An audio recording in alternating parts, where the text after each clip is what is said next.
Transformation Part 2 Scaling and Mirror. What is scaling? Scaling is the transformation applied to change the size of an object by the desired scaling factor. Scaling is used to increase or reduce the size of the given object. To calculate the scaling dimension, the original dimension is multiplied by the scaling factor taken. If you want to double the size of an object, take the scaling factor as 2. Types of scaling. There are two types of scaling, uniform scaling and non-uniform scaling. In uniform scaling, the change is same in all coordinate directions. It means Sx equal to Sy, where Sx equal to scaling factor in x direction, Sy equal to scaling factor in y direction. In uniform scaling, we are using the same scaling factor in both the direction. That's why Sx equal to Sy.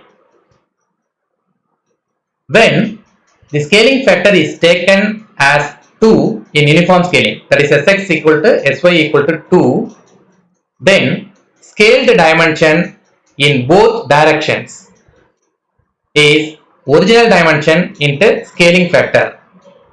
Here, original dimension, that is the side of the square, is taken as 5 units. So original dimension is 5 and taken scaling factor is 2. So 5 into 2, which gives you 10. That is a square having 5 units side enlarged to a square having 10 units. Now you can see the initial and final squares having different sizes. Next we are going to see non-uniform scaling. In non-uniform scaling, the change is not necessarily same in all coordinate directions.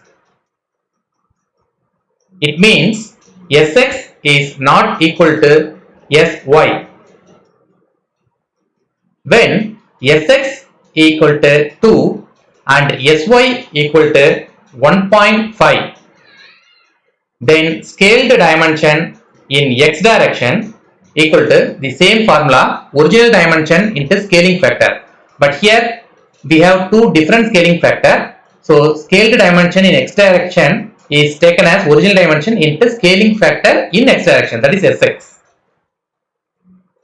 That is original dimension of the square is taken as 5 and Sx is taken as 2. So 5 into 2 equal to 10. So 5 units in x direction, so will be increased to 10 units. And scaled dimension in y direction equal to original dimension into scaled factor taken in y direction. That is original dimension, that is side of the square equal to 5 and Sy is taken as 1.5. So 5 into 1.5 equal to 7.5. So the actual unit of 5 will be increased to 7.5 in y direction.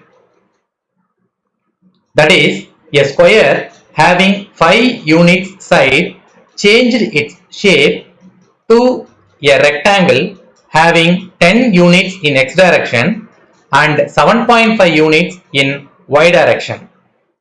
Now you can see the initial and the final shapes of square. The initial shape is actually a square, but because of non-uniform scaling, the final shape will be a rectangle. 2D scaling takes place in two-dimensional plane. Here we take a xy plane in which scaling happens. A square PQRS is drawn on the screen by keeping R in the origin.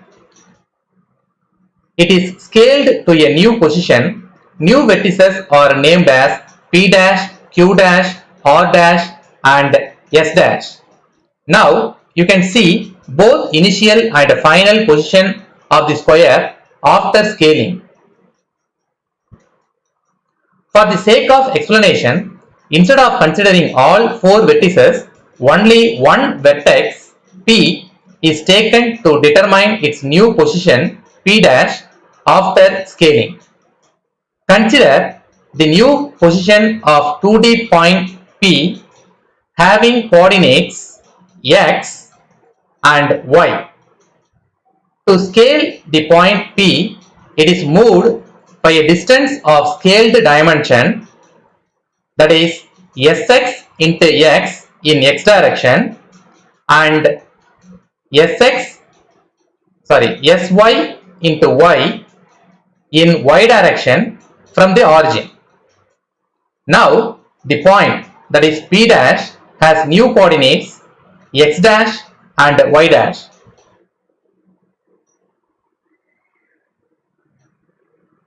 Now look at the picture.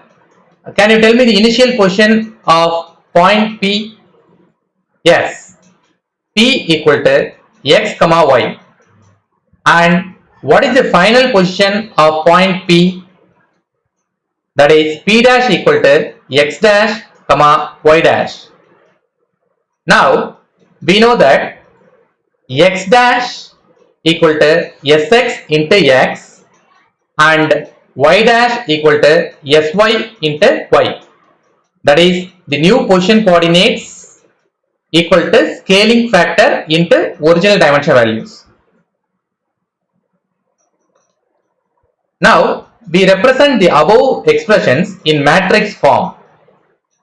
That is P dash equal to x dash comma y dash can be written as P dash matrix equal to matrix x dash y dash.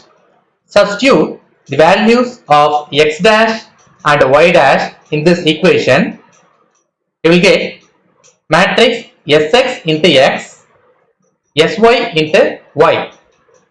Divide this matrix into two matrices. You will get Sx 0 and the second row 0 Sy. This is your first matrix, and the second matrix Xy. That is, the first matrix contains the values of the transformation, that is scaling.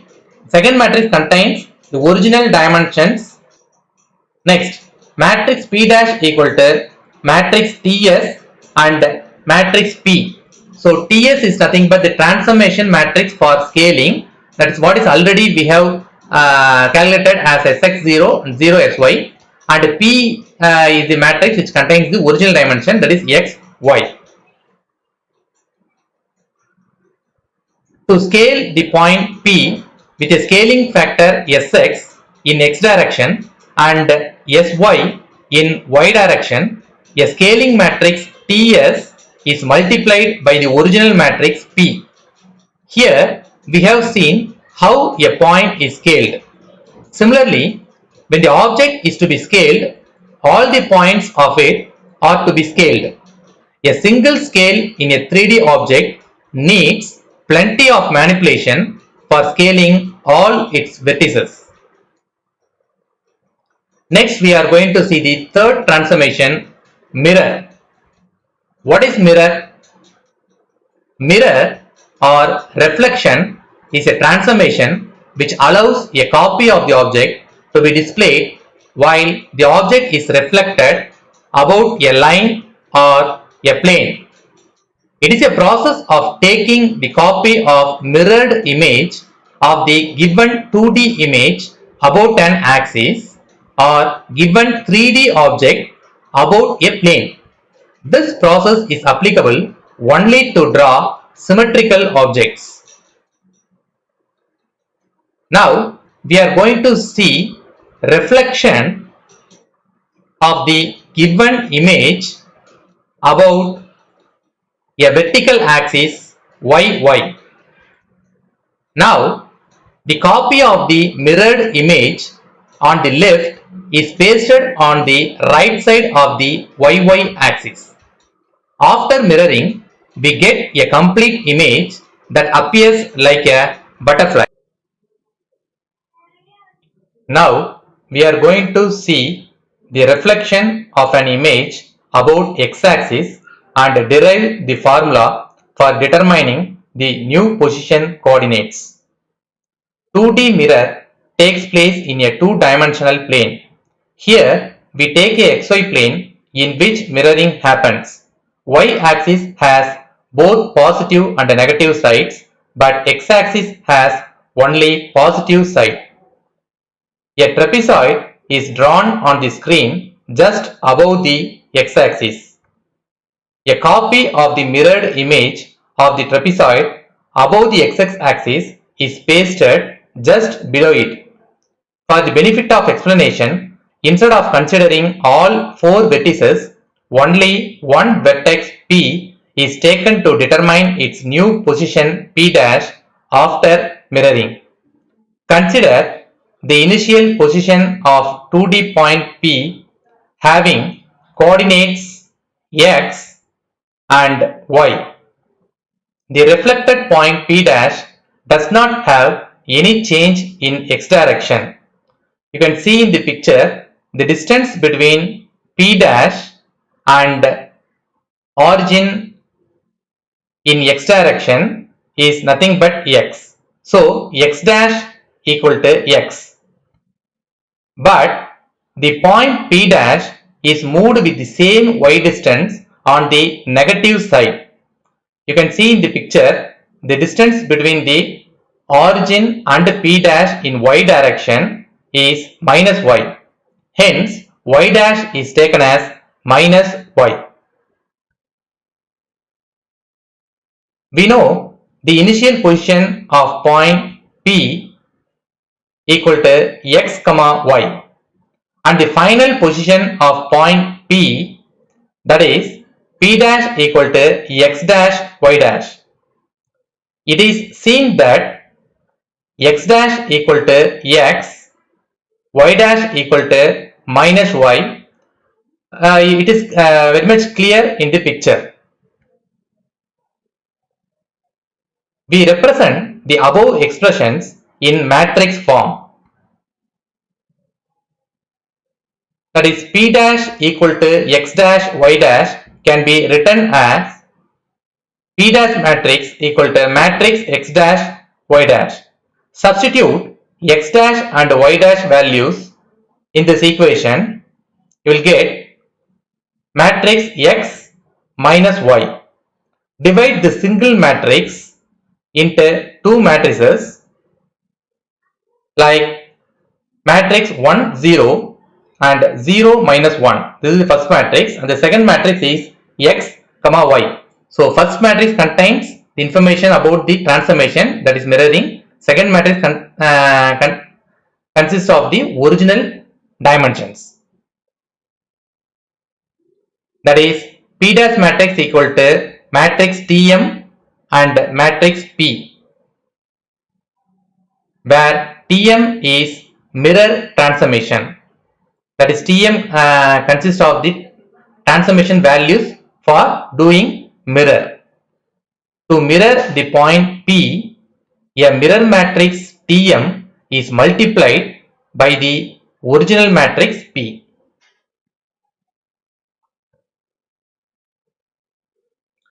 For the reflection about x-axis, that is what we have seen so far, the mirror matrix equal to 1 0 0 minus 1. That is the second row and second column value has minus 1. Similarly, for the reflection about y-axis, the matrix Tm equal to matrix minus 1 0 and 0 1. So in the first row, first column becomes minus 1. Thus, general transformation matrix for mirror is, that is Tm equal to matrix plus or minus 1 0 and in second row 0 plus or minus 1. So when reflection is about x-axis, in the first column first row is taken as positive 1 and second row second column is taken as negative 1. But if the reflection about y-axis, then first row first column is taken as negative 1 and second row second column is taken as plus 1. That's why we can take it as plus or minus 1. Hence, we have seen how a point is mirrored. Similarly, when the object is to be mirrored, all the points of it are to be reflected. A single mirror in a 3D object needs plenty of manipulation for reflecting all its vertices.